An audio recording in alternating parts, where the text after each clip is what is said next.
Today, we're going to be delving into the under 80 kilo scene. We're going to be breaking down the events from the official Strongman Games, and we're going to be going through the top 5 athletes. If you're into Strongman, if you like technical breakdowns, programming advice, and just looking to improve your Strongman game overall, make sure you hit subscribe because we're putting out roughly about one good video a week is what we aim to do. If that's good enough for you, we do get some comments saying we don't upload enough, but it takes time. We want to do good videos, so one a week you will get. And we'll always be putting out good information on Instagram as well more frequently if you're looking to improve your Strongman game. Anyhow, top 5 athletes from OSG in the under 80 kilo class. First of all, why are we breaking down the under 80 kilo class? Well, all you guys seem to love the pro strongman and breaking down the pro open weights, but what you are missing out on is there is so much more to strongman. The under 80 kilo, under 90 kilo, under 105 kilo male scene is absolutely amazing. It's filled with such amazing athletes. Same with the women's, the opens, 82, 75s and 63s. They're filled with amazing athletes that have different approaches to lifting and strongman and strongwoman, and we can take so much away from them because the thing with the open weight guys is, yes, they're amazing to break down technique on, but a lot of them, not all of them, but a lot of them are absolute freak monsters that can get away with a little bit less technical elegance and more towards the brute strength way. Whereas when you get into the lighter weight classes, you get a really nice blend of both absolute technical excellence and perfect execution blended with amazing fast twitch fibers, explosive power and strength. They're great to watch. So you're going to learn loads from this video because the athletes here that we're breaking down are just world class. So we're going to start with top 5 from OSG we're going to use. So winner of OSG 2022 was Mr. Ben Donin. Mr. Ben Donin, so he's the under 80 kilo world strongest man basically. He also won the under 80 kilo Clash on the Coast 2022. He holds the world record axle at 152.5 kilos.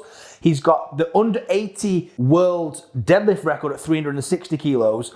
And he is attempting an under 80 kilo dumbbell press world record very soon. So, sorry Josh Lanks, but this man is on a tear. So I'm thinking that he might take your record, and I'm thinking that he might have all 3 world records after this. Maybe when this video goes out, who knows? We actually spoke to Ben before putting this video out. Shannon spoke to him. We got a coach that works for MST, Mr. Charles, who speaks French. So we actually managed to have a proper good conversation with Ben and get some good information out of him. One of the things he said was, I would like to be the first under 80 kilo athlete to deadlift 400 kilos. And if I can take everything, I will take everything. What a savage cunt. I love it. It just makes me fucking a little bit hyped, actually. We asked him if he had any advice for newcomers to OSG and if you're looking to do official Strongman Games, and he just said that he advises people to be consistent, make sure you are a complete athlete, work on your weaknesses, be patient and be determined to be the absolute best. Mr. Ben Donin is, if any of you have seen him compete, he's an absolute savage athlete. Next we've got Richard Panyaniban. Ricky is the previous World Strongest Man the year before, so he won gold in 2021 and he took silver in 2022. He also holds the axle world record joint with Ben Donin. He got the same lift in the same competition for the record. Ricky's an absolutely amazing athlete. I love watching him compete. He is like a rocket without like a guidance system. If there's one weakness he has as an athlete, it's just that he's so powerful and explosive and his proprioception is so high that he rides this line of kind of like max speed effort and gonna put in the greatest time possible on a specific event. Because he's riding this little tightrope line, he often makes little mistakes where he'll drop stuff, but he's got such high proprioception and high strength that he's able to recover and doesn't really get too much of a difference on his time. But yeah, Ricky's an amazing athlete to watch. He's so explosive. He's one of my favourite people to watch, to be honest, his class. In third place, anyway, we have Mr. Dean McVie. Mr. Dean McVie is an absolute boss. I love Dean McVie. Well, obviously, he's come third at Worlds this year, but he's also Scotland's strongest man under 80 kilos. 4 times, I believe he is. I think he's also got a couple of times under 90 kilo, maybe once or twice under 90 kilo, Scotland's strongest man. He's got the Scottish record deadlift at 305 kilos and 93.8 kilo Scottish record on the dumbbell press. So Dean McVie, again, is one of my favourite athletes to watch in the under 80 scene. He's very entertaining and amazing personality. Got a lot of love for Dean. I love Dean.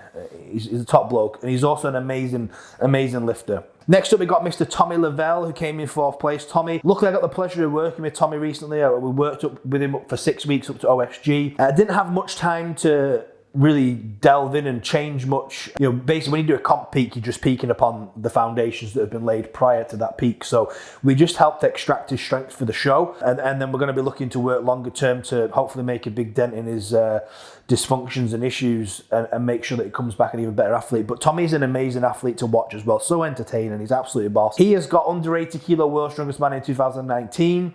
He then came second to Ricky in 2021 and then fourth in 2022. So he's basically top 5 worlds 3 times. So one of the best under 80s in the world. 2018 national champ at 75 kilo, 2019 national champ at 82 kilo. Assuming that's in powerlifting. He's got a bag toss world record. Yeah, overall Tommy's just a fucking G. Josh Kowalewski. I apologise, Josh, I'm butchering it, mate. Josh put in an amazing performance at this year's OSG.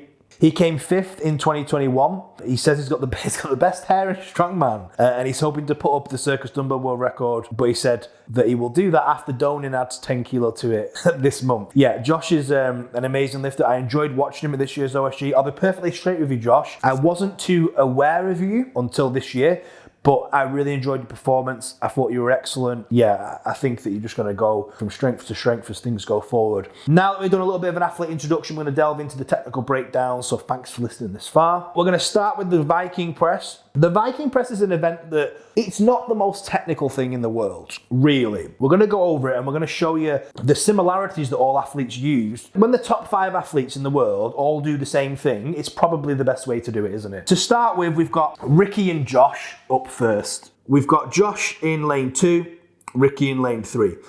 The one thing I want you to note here is that they're both doing reactive reps. So what I mean by reactive reps, guys, is they're using the stretch reflex. So they're push pressing overhead.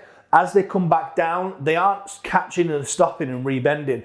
They're catching the dip, absorbing the force on the eccentric and then redirecting it on the concentric, which will, the stretch shortening cycle is going to give you a much stronger contraction. So on a Viking, it's very, very important to do that.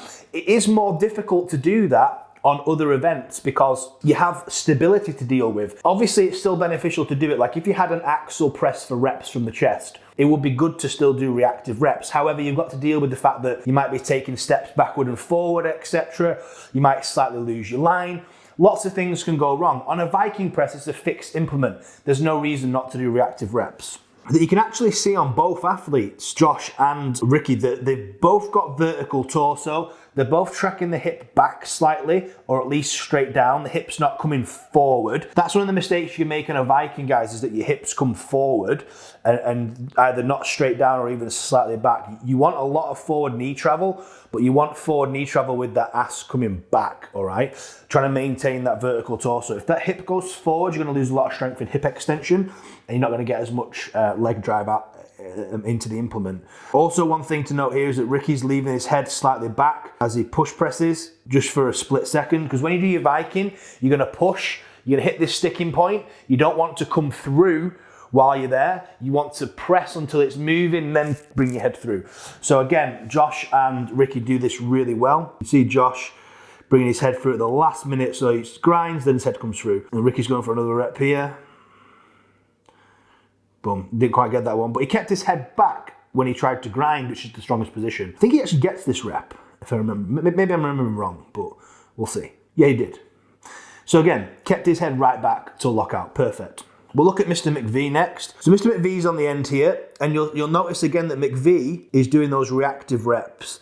He's locking out, he's catching straight into his hips, and he's extending straight overhead. Yeah, these are really perfect Vikings. Dean's dip is very similar. His hips tracking straight down, his knees are going forward, and he's getting a load of leg drive. And look at that rep there. Notice his head is back. He hasn't brought his head fully through. That is the key on this event, really, to make sure that you keep your head back. Wait till you've pressed through your sticking point to bring your head through. Make sure you're doing reactive reps. So it was Josh, Dean, Rob Hughes, Flash, and then Ricky. So yeah, we had some good performances put in here as well. And it just goes to show that, you know, Ben Donan isn't in the top 5 here. You don't need to place top 5 in every event to win the show. It's okay to be slightly up and down in a big show. It's just that you need to make sure you got the consistency. Right, moving on to the Farmer's Walk, which this is one of my favorite ones to break down for you from these lightweights, because they do so many things so well that it's really worth worth looking at. So the order of this event win was Tommy won this, then it was Dean, then it was Ben, then it was CJ, then it was Alec. Something worth noting with this event here with Tommy is Tommy at the moment, he's just grabbed the farmers and he's braced and he's ready to go. He's leaning forward and he's ready to go. The person on the other end lane is in the same position. The two guys in the middle, they are still setting their grip and they are not set. Their hips are back and they're not set. They're still not set.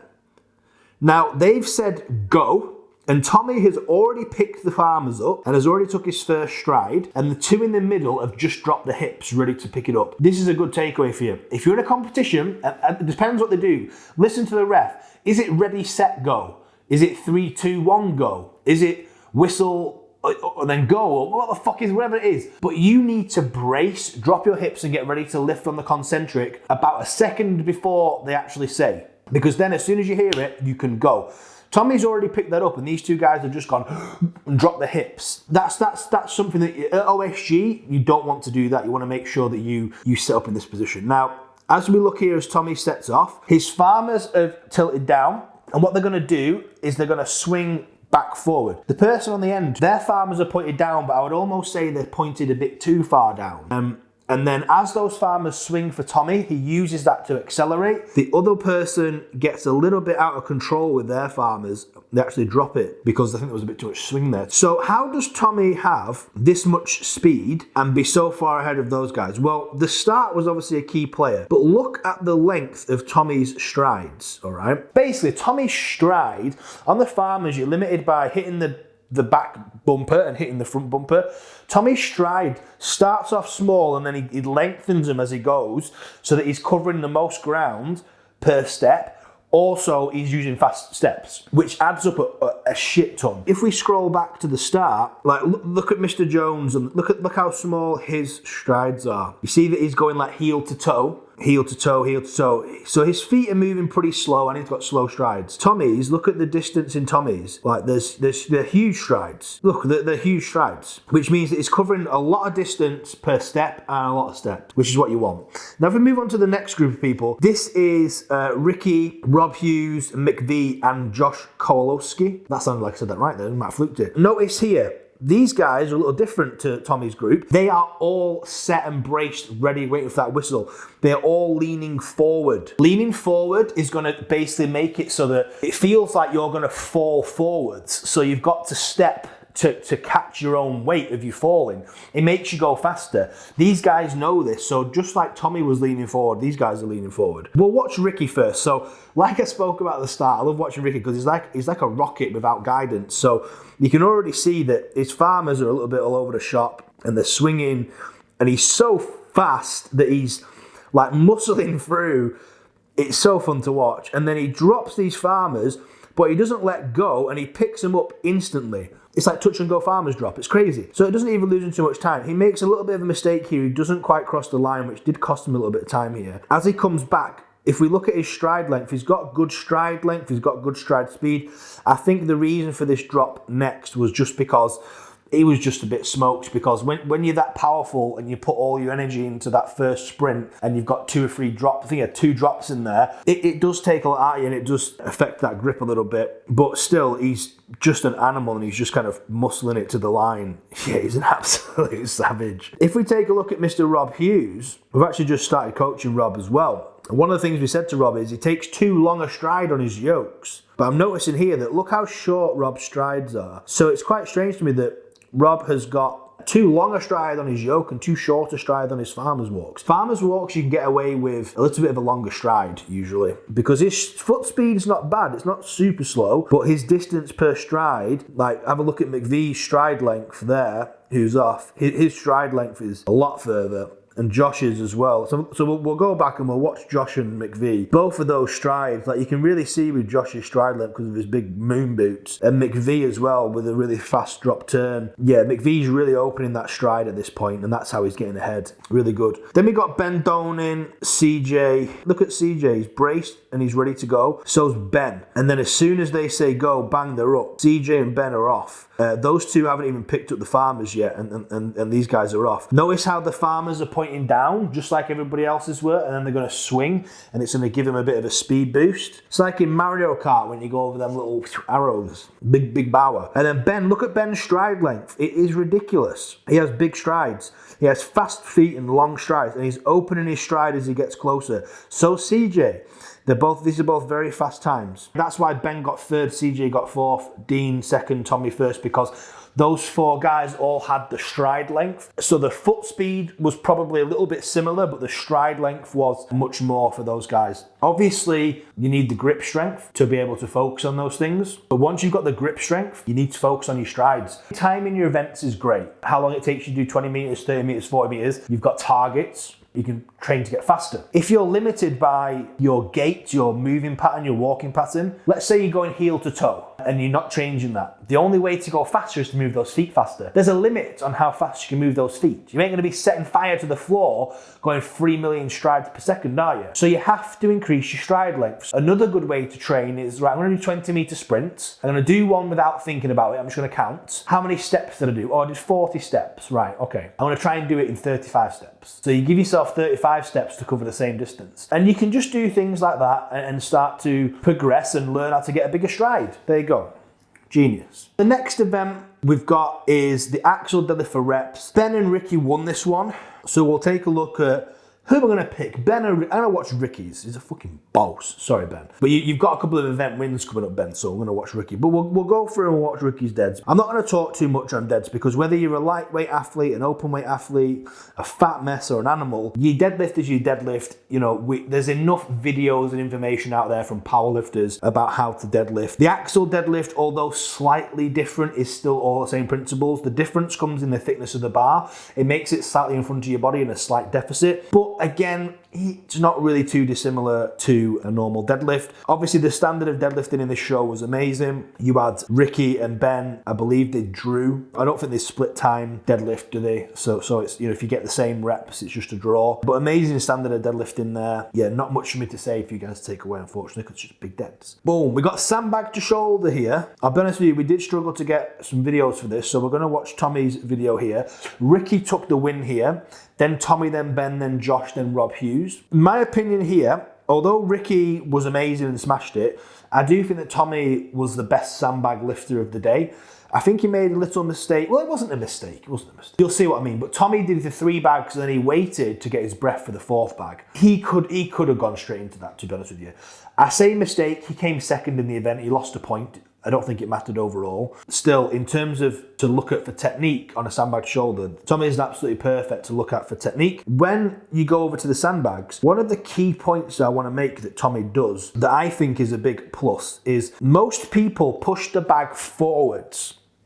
All right? Tommy pulled the bag backwards. If it zooms in on him, which I think it does, see, he pushes it back there. Now, why is this good? And I can't remember if I told Tommy to do this or not, but there's a very high chance I did if he asked, because I teach people to do sandbag this way, because when the sandbags are sat vertically, okay, what happens?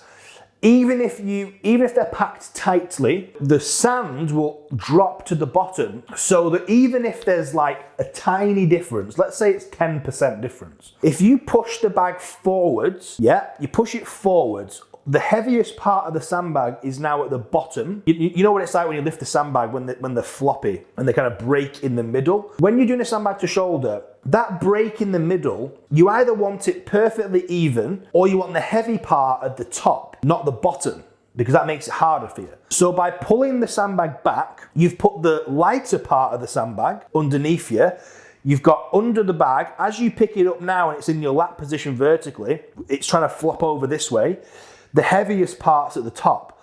What does that mean? When you shoulder it, the heaviest part's here, the light part's here, it's easier to come on. It's just simple biomechanics, isn't it? It's nothing crazy, but that's how I advise to do sandbags. And if you ever see me do sandbags, you'll see that that's how I do them. That's how I teach them, because it's subtle differences like that really help, especially when you go to a different show abroad and you've not used a sandbag, you're not practicing the sandbags, you know, you don't know how they feel. Although it is fair, the competition's fair, because you load the sandbags with the same weight, etc. You'll know yourself that if you use 200 kilo sandbags, they can feel a little bit different, even though they're the same, which is very strange, but it's just the way it works. So I would always have a technique in place that's going to give you the best opportunity to be in an advantageous position. So I believe pushing a sandbag forward, although it's a very minor difference, when you're at world level, I think you should pull it back for a shoulder, in my opinion. Again, there will have been other people that smashed the sandbag to shoulder that didn't do that. So I'm not saying it's like the overriding factor. I'm just saying you may as well. But anyway, moving on. So on this next bag here, Tommy pulls it back, gets his hands under it. And you can see here, this is a really good example of how it works. The top of the sandbag is heavier than the bottom. I can tell this because it's trying to pull him over like this, but the good thing about this is once it's in your hip, you can just kind of peel it forwards, get it here. Now he's got on the shoulder easy.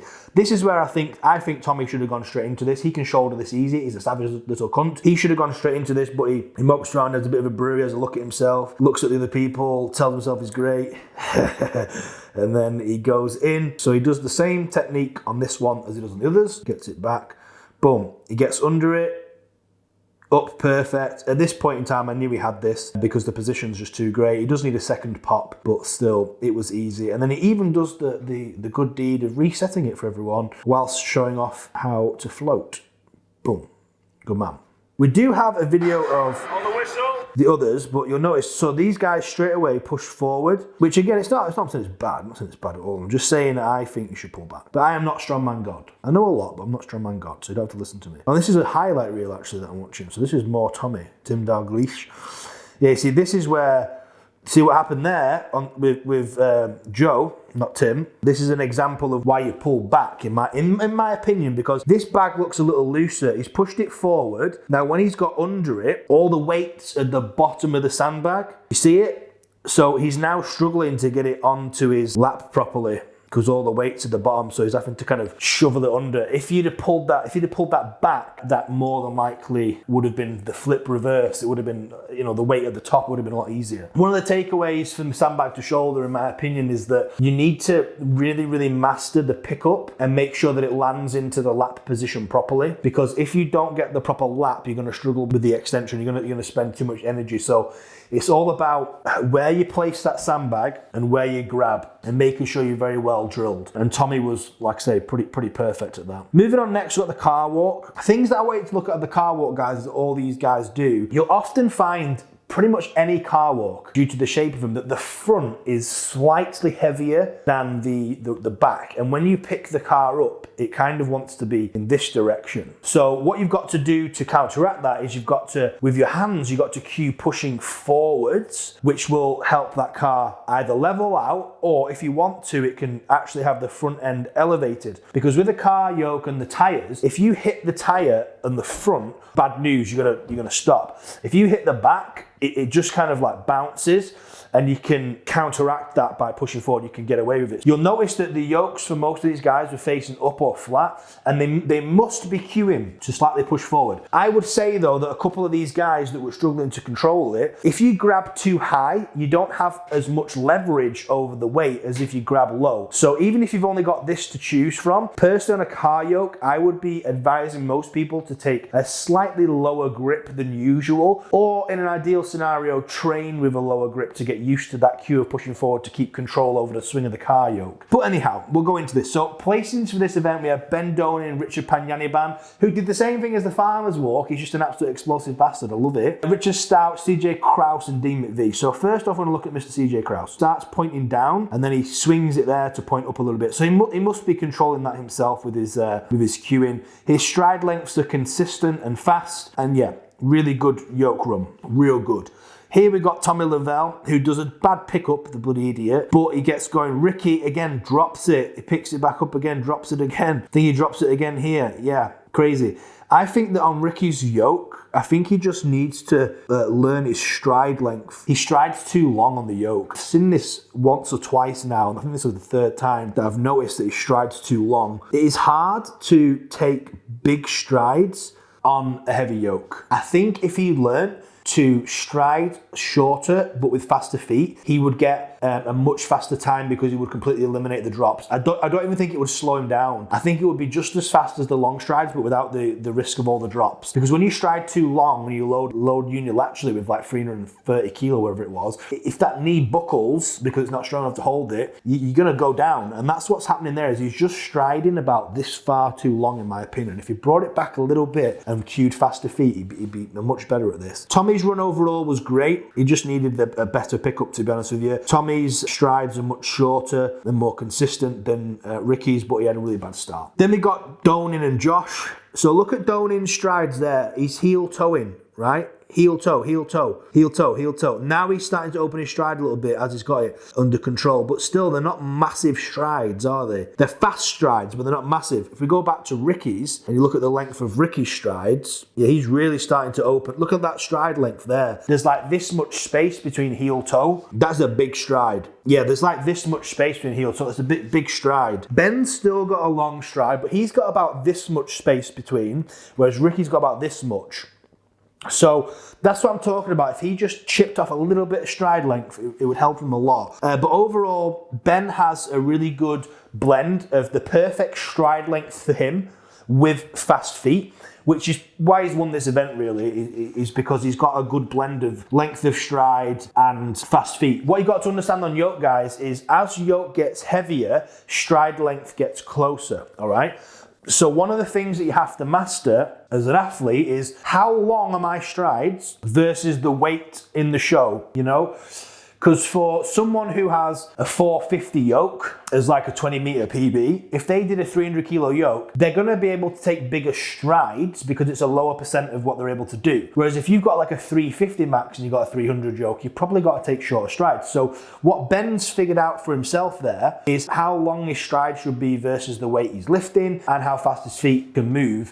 He's maxed that out. He's got max foot speed, but the perfect stride length. And if you can get those two correct, that's how you put in good yoke time. Well, look at Mr. McVie's yoke as well, just because he's an absolute G. McVie came 5th in this yoke run. So again, at the start, let's watch the angle of this yoke. It points down and then it points up for McVie because he's cueing the push. His stride length is short, but he's trying to move fast. So he's heel toe in, heel toe, heel toe. That was a good run by McVie. Similar cues and principles to the other dudes. Next up, we got Dumbbell Ladder, who we had Ben, Dean, Josh, Dylan, and then Ricky. We'll take a look at the winner first of all, which is Ben Donin. He was against Ricky in this event. They start with hands off the dumbbell, and one thing you'll notice here, straight off the bat, is as soon as they say go, Ben has power cleaned that up and gone straight into his dip, if you watch. So it lands, he kind of like sets his dip at the same time as hands on it. Ricky is confident enough to let go with his other hand whilst he dips. Amazing. Wow, such good power from these two. I fucking love it. Yeah, Ben's technique's flawless, so's Ricky's. Something I wanted to mention about this OSG, one of the things that I thought was a bit shite was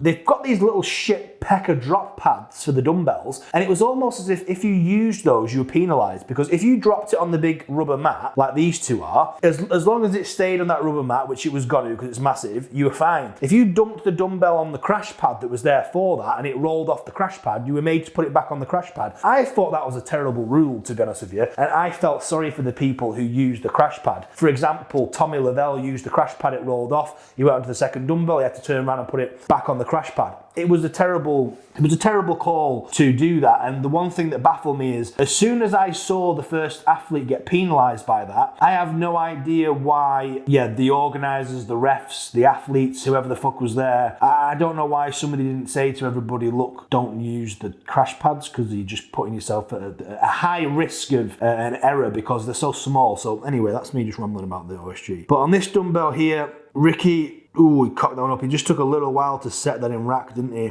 He's got a more stable rack here. Oh, it moved then. Ooh.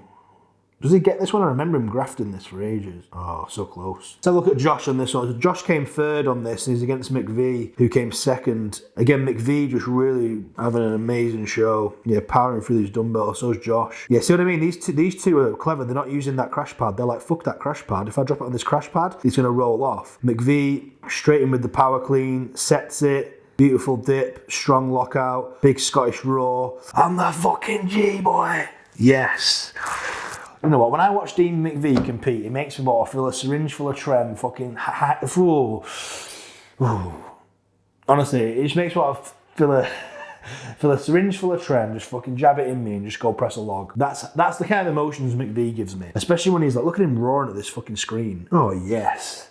Fucking methyl Trem me up, mate. Get fucking 190 on that bad boy. Let's fucking go. Honestly, I need to calm down a bit now, so I'm about to fucking start saying stuff that I'm not allowed to say. Dragon's coming out instead of Coach Shane. Moving on to the Atlas Stones now. Again, the Atlas Stones are an event that we cover a lot, so I'm not going to talk too much about these, but we did have some good performances here. We have Mr. Tommy Lavelle. Where's he at? Where's he at? Where's he at? I love Tommy Stoneman. Look at this. Whoosh, one motion, no problem. Straight on to the next stone. Whoosh, one motion, no problem. Next stone, give me one motion. Boom, there we go. And another one. Let's go. One motion, this bitch. Oh, he's dropped it. I don't remember that. This needs to be... Oh, is he going? Is he going? Yes, he is. Lovely one motions off Tommy. Bit of a re-tacky now. Mr. Bro Schofield getting straight in there with a close-up shot. Oh, Kraus has gone down. Oh, and he's got a bit of calf cramp or something's going on. Tommy sat at the bottom of there. Mr. Dorsiflexion himself. Oh, peels that on beautifully. Good man. Now, taking his time now because he knows that he's pretty much secured a good place in there. He knows this. So he's going to go for this last bad boy. Oh, close. And the lightest fist bump of all time. Mr. CJ, boom. Good effort from those two. Good showing. I loved OSG 2022. I love watching every single class. I really love watching the under 80s though, because the under 80s, if you don't know, is kind of like, I'm the OG Britain's Strongest Man. I'm the first ever Britain's Strongest Man under 80 kilos. Also held the world deadlift record for like 5 years. So yeah, I really love the under 80s. I love the way that it's progressing. Back when I did it, nobody cared. Nobody knew anything about under 80s. You were just like another random kid doing strongman, wanting to be like the big boys. But yeah, nowadays it's turning into what it should be, which is a showcase of the greatest lightweight athletes in the world. These guys are so good. These guys are amazing. You can learn so much from the techniques and the positions these guys use and acquire, because they're not gifted with being 6'9", 180 kilo muscle monsters that can make up for lack of technical precision and execution with pure brute strength. So it's really good to learn from them and watch them, because if you are watching this and you are an absolute monster, if you want to be world's strongest man in 2025, 2028, 2030, let me let you in a little secret. You cannot just be